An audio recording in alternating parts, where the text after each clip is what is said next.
What's going on, guys? Styx here with the Token Minorities, bringing you Week 8 of Season 5 of the PPL Division 2, and this week we are up against BlueRogue and his AFC Wormadam. And just a reminder that if you guys liked this video or found it helpful, please leave a like, drop a comment, click that subscribe button. It helps us out a ton and lets us do more cool stuff for you guys. And also, if you are new to the channel, please feel free to check out our Discord that is linked in the description below. We have channels for not only draft format, but TCG and Smogon as well. So yeah, on to the team. Like I said, we are up against BlueRogue and his AFC Wormadam, and he has a team consisting of Hoopa Unbound, Kyurem Black, Mega Scizor, Tapu Fini, Hawlucha, Gourgeist Miltank, Venomoth, Rhydon, Moltres, and Electrode, with Kyurem and Moltres being his potential Z users, aka Kyurem is going to be his Z user.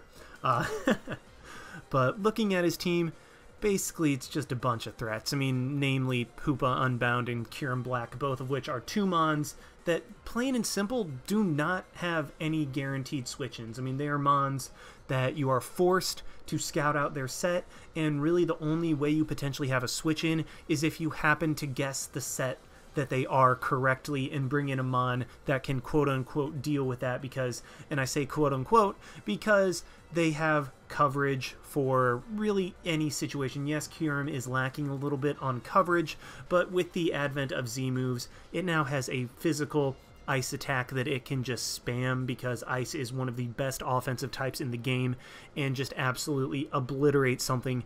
And you might be looking at my team wondering, wonder where Styx's ice switch-ins are, and quite frankly, I am wondering the same thing. So basically, I'm just going to have to try to avoid getting absolutely swept by Kyurem, and that's going to be the whole game plan of the team that I am bringing. Side note, Hoopa is also a gigantic threat with those insane mix attacking stats and a move pool for days, all of which are something that I'm really going to have trouble dealing with, and I'm just going to have to either apply the pressure or just guess what type of mons he is going to bring correctly and go from there. Also, Tapu Fini is going to be very annoying because rocks are going to be a great way of trying to wear down the Hoopa and the Kyurem, and unfortunately Tapu Fini switches in on all of my rockers easily except Mew, but I really have another set in mind for Mew for this matchup, so I'm not going to be bringing rocks on Mew, which means that the rocks on the mons that I am going to be likely bringing, aka the Swampert and the Skarmory that you can see in front of you, Tapu Fini can easily come in on and defog. So basically just going to have to wear down the Tapu Fini and try to wear down his stuff and outspeed what I can with the mons that I have in order to be able to beat him. So yeah, that's going to be the whole game plan. Just try to take on Kyurem and Hoopa, as well wear down Tapu Fini, not lose late game to Hawlucha, which is easier said than done, while also dealing with the actual unfortunate defensive mons that he has that can take on my offensive pressure pretty darn well, which is very unfortunate for me. So starting off, we have Tapu Koko with the Farium Z, Volt Switch, Dazzling Gleam, Roost, and Grass Knot. Now I'm going with this coverage. I originally had Roost and Taunt, and this would allow me to beat the Miltank 1v1, as it would not be able to would not be able to paralyze me. I mean, granted, it could also have Earthquake, which is actually very likely given my team, but it allows me to take on like Miltank, the Gourgeist, Tapu Fini, Scizor. Just allows me to take on those guys better, while Volt Switch and Dazzling Gleam have great coverage against his team, and Farium Z is a very spammable move, just gets me a KO, as I highly doubt he will switch in his Mega Scizor to my Tapu Koko. I mean, given the situation, he could, but I don't think that would be something he would necessarily just want to switch in on my Tapu Koko, as I could just very easily go for an Electric Terrain boosted Volt Switch, which would hurt it would hurt a lot. I'm not going to say it because I might get demonetized, but it would hurt quite a bit, so I don't think that he would ever switch into Mega Scizor on my Tapu Koko, so therefore Farium Z is just a very spammable move that can net me a KO once the stuff is properly weakened. Roost is to be able to be a pseudo check to Hoopa. Yes, Hoopa does get this thing called Gunk Shot, which just destroys like 50 Tapu Koko. However, I'm thinking that against my team, Scarf Hoopa is the most likely bring, as if he doesn't bring Scarf Hoopa, I have plenty that can outspeed it and just scare it off and knock it out with either a super effective move or a physical move, because Hoopa falls down to a finger push. That's how low its defenses are, although it's just annoyingly high. Like, it can take like one hit, but when you use it, it's like, oh, it never takes the physical hits that I want it. But when you're playing against it, it's like, ah, darn it, I just have to run a little bit more investment, or Hoopa's just out of range, that type of thing. So Volt Switch, dazzling in good coverage against his team. Roost allows me to be a pseudo check to Tapu, not Tapu, well, I guess Tapu Fini as well. Just allows me to be a 100% switch in, even to a Nature's Madness. I'm able to just roost that off, switch into Hoopa on like Dark Pulse particular, which is spammable against my team, and I think he will spam, so it allows me to come in and heal up. And then also Grass Knot is unfortunately going to have to be in the last slot, as Rhydon is a very easy bring against my team, and a very likely bring, because it can check Tapu Koko and Charizard, and relatively easily. I mean, yeah, Tapu Koko can hit it hard with Grass Knot, but a Spadef set is able to take one. It's able to be immune to Volt Switch. And then Charizard, it takes basically nothing from even +1 Earthquake, which is very unfortunate for me. So I have to run Grass Knot in order to hit that Rhydon as hard as I can. So yeah, I'd like to have Taunt, but Grass Knot is unfortunately in that position. So next up, well, not next up, I guess I should probably explain the EVs. I have 156 in HP, 92 is just enough speed to outspeed Kyurem, maxed into special attack, and then 156 into my HP just to be able to take hits as well as possible. Just basically, I want to be able to tank hits well with my Koko, so I'm able to run Modest with a good amount of HP in this matchup, because that little extra special attack will definitely make a difference later in the game. So definitely going to be relying on this Tapu Koko, and luckily I'm able to outspeed everything that I need to. I'm not bothering with the Hawlucha, because that thing's probably going to be unburdened anyway, so there's no point in trying to outspeed it. And also Tapu Koko works as a pseudo check to Hawlucha, but Hawlucha can easily run Poison Jab as well. Next up, we have a Dragon Dance Roost Charizard X with obviously Roost and Dragon Dance, and the combination of Flare Blitz and Thunder Punch. I just figured that, okay, I'm not going to be hitting Rhydon hard enough anyway, and if I'm able to get up to +1 with this set, I will be able to absolutely destroy his team. And this set actually allows me to set up on Tapu Fini, which is something that I would not... which is something that normally would be able to like haze and wear me down, but with Roost, Dragon Dance, and a bunch of bulk and Thunder Punch, I'm able to actually 1v1 that thing, which is really, really nice. The speed is enough speed to outspeed Kyurem. The attack is to guaranteed kill max HP Kyurem after rocks. I know that that's not necessarily very likely, but it was like, okay, just might as well just throw enough in there, because I don't need a lot, and I just wanted a benchmark to hit. And if he tries to bring like super bulky Kyurem to try to surprise my Tapu Koko and take that thing out, then Zard will be able to, if it gets to +1, KO that thing with Flare Blitz. So that's really the benchmark I was going for. Then a bunch in HP, and then 4 and 4 in defense and special defense to just basically get an extra EV, or an extra point out of the EVs. Next up, we do have the Skarmory, which is my way of checking or countering Hawlucha and Mega Scizor, although this is less of a Mega Scizor counter, as I'm not actually able to beat that thing 1v1. If it is SD and Roost, I can just Brave Bird it and be like, okay, please be afraid of Whirlwind. I mean, that's really all I can do. So, I mean, it's a quote-unquote check, but I do, again, my Tapu Koko, my Mew, and my Swampert can deal with Mega Scizor if it gets out of hand, but I don't plan on letting it get out of hand. Even Mega Charizard with the bulk that I have should be able to take it. So Mega Scizor is really not that big of an issue. It's basically just Skarmory's there to take physical hits, get up my rocks, Brave Bird, Defog, as this does let me switch into Rhydon guaranteed, as he's more than likely just going to bring in Rhydon early, and in my mock, it eventually just... well, the early game boiled down to wearing down Rhydon slowly but surely.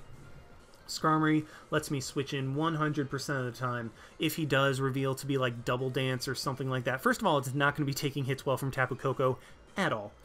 Secondly, I will be able to outspeed that thing with my Raichu and hit it with a Focus Blast across my fingers. So I'm not too overly worried about that, but this Skarmory does beat Rhydon 1v1. I mean, very slowly beats it, but it lets me defog and get up my rocks, and then Brave Bird and Roost just standard on Skarmory. The speed is just aggressively creep, mostly defensive, just a guaranteed live hits from Lucha, and the special defense is just a little bit to avoid 2-hit KOs from certain mixed Kyurem attacks. I mean, there's nothing particularly specific that it hits, it just, this gives me the ability to take hits on both sides from whatever Kyurem my opponent is bringing. Next up, we have a win con in Nasty Plot, Flamethrower, Giga Drain, Dazzling Gleam, Colbur Berry, Mew. This coverage hits his entire team for a ton of damage. It hits most of it super effectively. The only thing that it doesn't is Miltank, which honestly I'm not thinking that he'll bring Miltank. I mean, it's not a bad bring against me, as it does take on my special threats, but I'm thinking that Rhydon, with its ability to take on Tapu Koko and Charizard much easier than Miltank, will be a more likely bring. So this Mew will be able to hit everything on his team super effectively. I'll be able to outspeed almost everything. I'll be able to live a hit from Hoopa thanks to Colbur Berry, and once I get a Nasty Plot up, I will be able to just run through his team. So I'm basically going to be setting up for a Mew sweep late game. The speed is to guaranteed outspeed Kyurem, just enough special attack, just get it nearly maxed out with a decent amount of HP, and then 4 and 4 in both defenses, just so Mew can take hits a little bit better. I mean, this Mew is very offensive, as you can see, but I mean, the special attack is just enough to hit certain what am I trying to say? Hit certain benchmarks. There we go. That's the word I was looking for. With like Dazzling Gleam against Hoopa and Kyurem. And I did want to run Expert Belt because that allows me to guaranteed KO Hoopa after rocks with +2 Dazzling Gleam. But unfortunately, he's going to be bringing Scarf Hoopa against me. So I need the Colbur in order for Mew to be able to take a hit and then retaliate with a Dazzling Gleam. So that's kind of what I'm going for right there. Next up, we have my Don't Get Destroyed by Kyurem Mon in my Swampert. Now, this set looks really, really weird, and in all honesty, it kinda sorta is. So I have Sludge Wave and Scald. So first of all, Protect, Roar, and Scald are pretty standard on Swampert. Scald is just nice and spammable against his team, potentially gets burns. Roar is because I'm afraid of Mega Scizor. Mega Scizor cannot set up on me. Kyurem cannot get a free sub on me. If I'm able to bring in Hawlucha, that's even better. Even to a lesser extent like Venomoth, even though I'm not thinking that thing's necessarily going to be brought. Roar just lets me shuffle around, potentially get Rocks damage up on stuff that I would like Rocks damage on, and then Protect allows me to potentially burn the Kyurem Z move, because if Kyurem comes in on my Swampert, which if the Misty Terrain is up is very easy, I would think the first thing he would do is fire off his Sub-Zero Slammer, his Z Free Shock, I believe, is the move. Just fire it off, get a KO on something, as even Skarmory can't switch into that. If I am able to protect and waste that, that is huge for me and makes Kyurem so much easier to deal with. So that's the logic behind that. And then Sludge Wave, honestly, I could not think of a much better move. Tapu Fini is going to switch into Swampert, and it can switch in all day long. Earthquake is not going to be doing crap to it. Really, just Swampert can't do a whole lot. Sludge Wave is my best way of trying to wear down the Tapu Fini so that I can get that thing in range of like Dazzling Gleam or just Volt Switch from my Tapu Koko. Basically just wear down the Fini, keep my rocks up, and that is the whole game plan. So that's really what Swampert is going for with this moveset. Just punish Fini a little bit for coming in and trying to defog, and I'll eventually wear it down. The EVs are enough to avoid 3-hit KO from max special attack Kyurem's Ice Beam, and then the defense is just for taking Scizor hits. And finally, we have the Alolan Raichu. First time I'm bringing it, I'm really excited to try this out with just Life Orb, 4 attacks, enough coverage for his whole team. Thunderbolt, Signal Beam, Focus Blast, and Psyshock hit everything very hard and basically just give me coverage for everything Psyshock over Psychic because of Venomoth. Just plain and simple, it's because of Venomoth. That way, even if it gets up to +2, I'll be able to destroy it with Psyshock no matter what, even if it is at full health. The speed is to guaranteed outspeed Adamant Lucha. The HP is for a Life Orb number so that I'm only taking 13 instead of 14, and then just max out my special attack and throw the rest into basically defense just because of bullet punches. I think I'll be taking physical hits more than anything. So yeah, that is going to be the Raichu set. So yeah, that's the team. Let's just go ahead and hop on over to the battle. Alrighty, here we are in the battle, and the first thing I am noticing is that he did not bring the Tapu Fini or the Halucha, or the Rhydon, which I thought was definitely something that would be very likely to come, as it would be able to check Tapu Koko and then pretty much counter Charizard. Even though I can hit it super effectively with Earthquake, it takes nothing. But then also the Finny and the Lucha both don't show up, which are two things that I was worried about. The Tapu Finny in particular could just get rid of my rocks very, very easily, and I would have a tough time wearing it down. So those are three things that I'm definitely glad not to see. However, two things that I am seeing that I did not think he would bring that are definitely something that I don't want to have to deal with, or would prefer not to deal with, are the Venomoth and the Miltank. The Venomoth just can hit very hard. It can come in on, it can come in on Swampert and set up the rest of my team, pressure it heavily enough to where I don't think Venomoth should be too big of an issue, but given the proper situations, Venomoth can be a problem that needs to be dealt with. And then Miltank is just stupidly bulky. A Spadef Thick Fat set can take on both my Charizard, my Tapu Koko, and then also it can take on my Raichu and my Mew, because Mew does not have a stab attack to hit it or a super effective attack with the coverage that I have. So this will be interesting to say the least. And then looking at what he has, I'm thinking, okay, I want to get rocks up ASAP. They hit Kyurem hard. They chip down everything. Nothing on his team even resists rocks. So I want to get those up as soon as I can. So I'm going to lead with Skarmory, as it does have a good matchup against against everything except for the Kyurem, Hoopa, and Electrode, so against half his team, and I'm not thinking that any one of those three will necessarily lead. Even if the Electrode leads, I do have counterplay to that. So I'm just going to go ahead and lead with my Skarmory to get my rocks up ASAP, as he does lead the Electrode. Now, I'm going to actually make a pretty ballsy play turn one.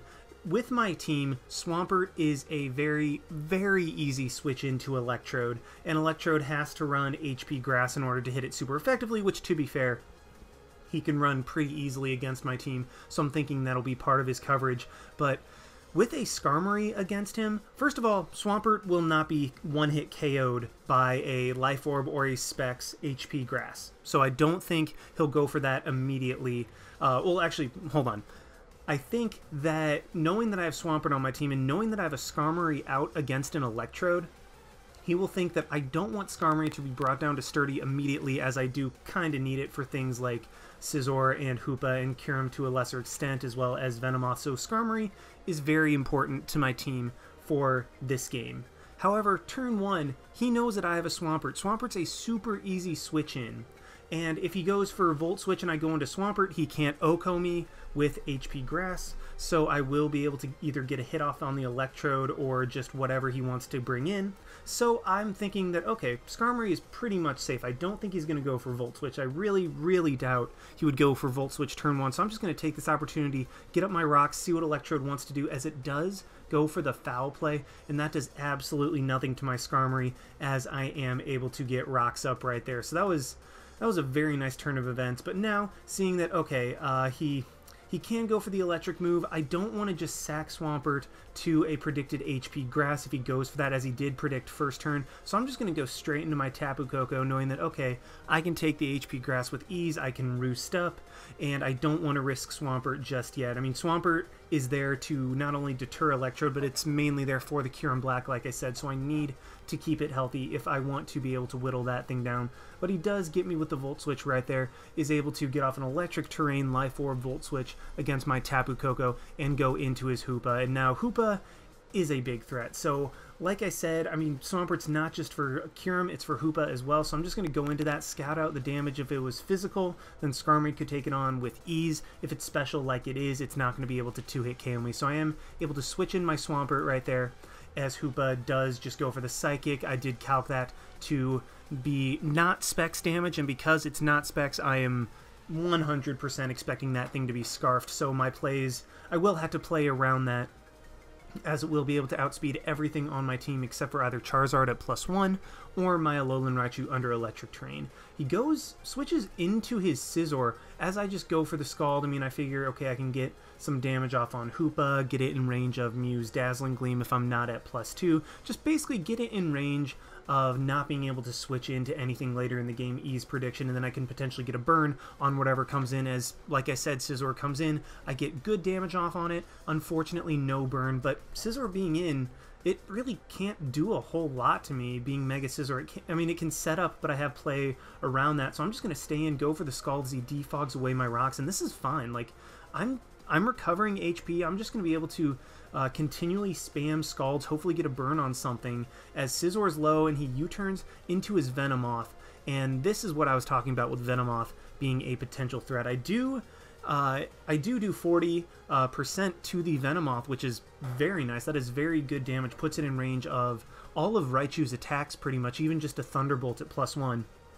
However, with the Venomoth in, and as you will see, Electric Terrain does end this turn. So if Electric Terrain was still up, I would not be afraid to stay in on this Venomoth and just roar it out, because I would think it would try to Quiver Dance up on me. I have not revealed the roar yet. I would think that that would be a play that I could use to my advantage, just try to get something else in on my Swampert that's not the Venomoth. But because the Electric Terrain did run out, I'm in a position where, okay, if he has Sleep Powder, because honestly, Mono Bug Buzz does well enough against my team with Tinted Lens. I mean, Charizard before it Mega Evolves 4 times resists. That goes down to 2 times when I Mega Evolve. Skarmory 4 times resists, but Skarmory also has very low special defense. So I'm thinking that a Mono Bug Buzz set, even though I do have Electric Terrain, which makes me immune to sleep, could be sufficient on Venomoth. So, like I said, even though I'm immune to sleep if I have Electric Terrain up, I'm still thinking that he can afford to run that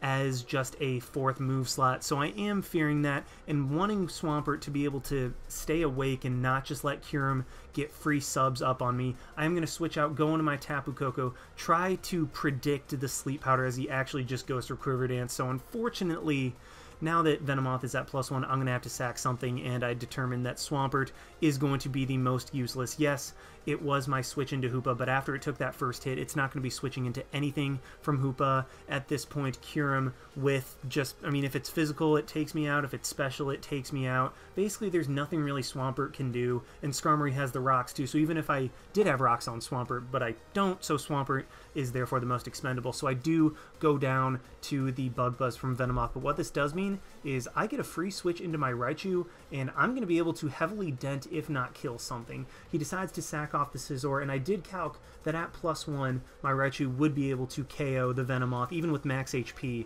with Life Orb in the Electric Terrain. So Raichu is able to knock out the Scizor, which means if I'm able to get up rocks again, they are here to stay, but Electrode does come in. Now, I took a pretty good amount of time on this turn. I was trying to decide, okay, what is the best play? So Electrode is obviously very annoying for me because I now don't have a Volt Switch resist or a Volt Switch immunity.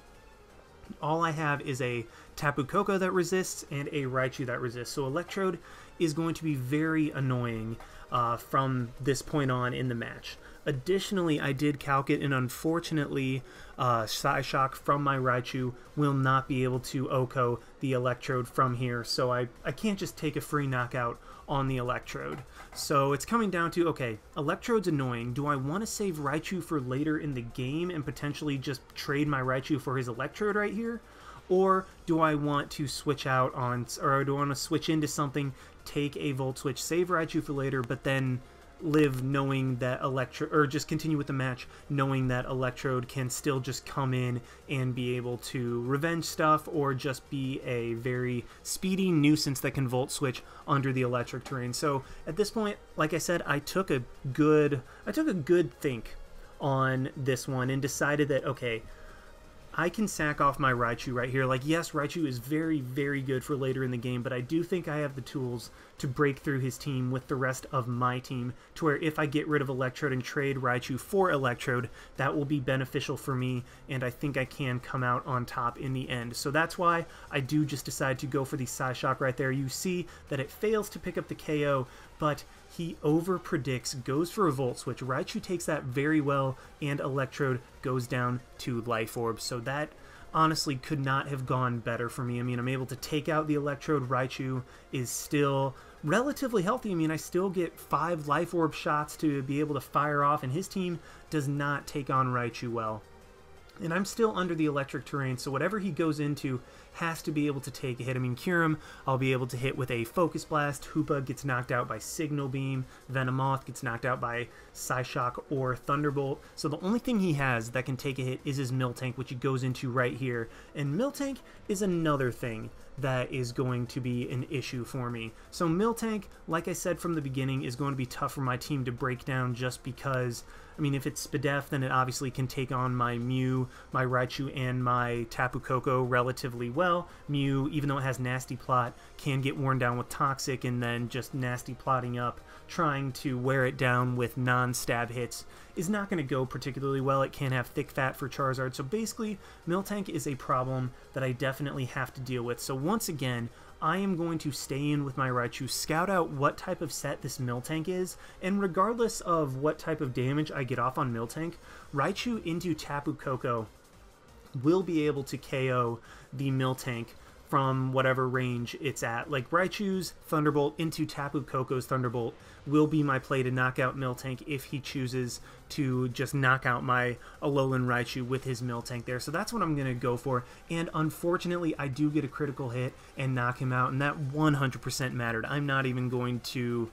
I'm not even going to lie. That was 100% mattered, and that was even a high roll crit at that. So I really do apologize. But like I said, I did have a plan from that moment. Just get the damage off on Miltank, and then from there, Tapu Koko just kind of destroyed his team. I would be able to get up to +1 with my Charizard if his Hoopa locked himself into something, and basically I just had counterplay for whatever he'd be able to bring in. I still think I was in a good enough spot just by wearing down the Miltank, but unfortunately I do get a crit, which means that my Raichu is still alive, his Miltank is down, and now my electric terrain wears off. So right here he goes into his Hoopa, and I know, okay, Raichu's way too important. It outspeeds the Hoopa, it can kill everything else, so I'm just going to go on my Tapu Koko, let it take the Dark Pulse, as I don't take it as well as I would like to. I mean, admittedly, this was the one turn that I didn't calc, and I was thinking, ah, crap, well, this was the one play I regret. What I should have just done was gone into Skarmory immediately, just sacked that off to 2 hits from Hoopa, and then had my Tapu Koko in, which would have been able to get a kill on the Hoopa with the Farium or a kill on something else. Just basically left my Tapu Koko at a higher amount of health, and I would have been in a better position. So I do regret letting Tapu Koko take this hit for no reason when I should have just sacked off Skarmory, then brought in Tapu Koko at a better amount of health and just fired off a Farium Z. So I mean, I regret that.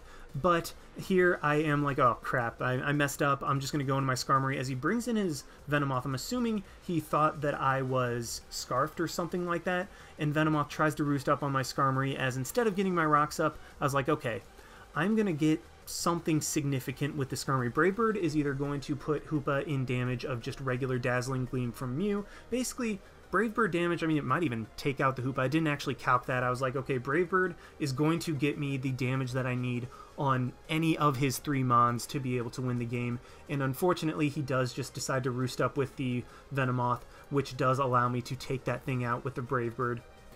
And so Skarmory came in as just a sack and ended up taking out something that was actually a pretty big threat to me. So he goes into his Kyurem right here, and I'm just thinking, okay, Skarmory is worthless at this point. It really is. It can't really take hits from any of these guys, and at this point I can actually scout out damage off on whatever this Kyurem does. I mean, not gonna lie, Skarmory actually has a chance to live, actually has a pretty solid chance to live, a non-attack invested, so just like a naive 4-attack invested Kyurem Black's Fusion Bolt from here. Like, that's... Skarmory is so insanely bulky. Even with the electric terrain, Skarmory has a chance to live. So this gives me some knowledge on what this Kyurem will be. So I am just going to stay in, get knocked out by the Fusion Bolt.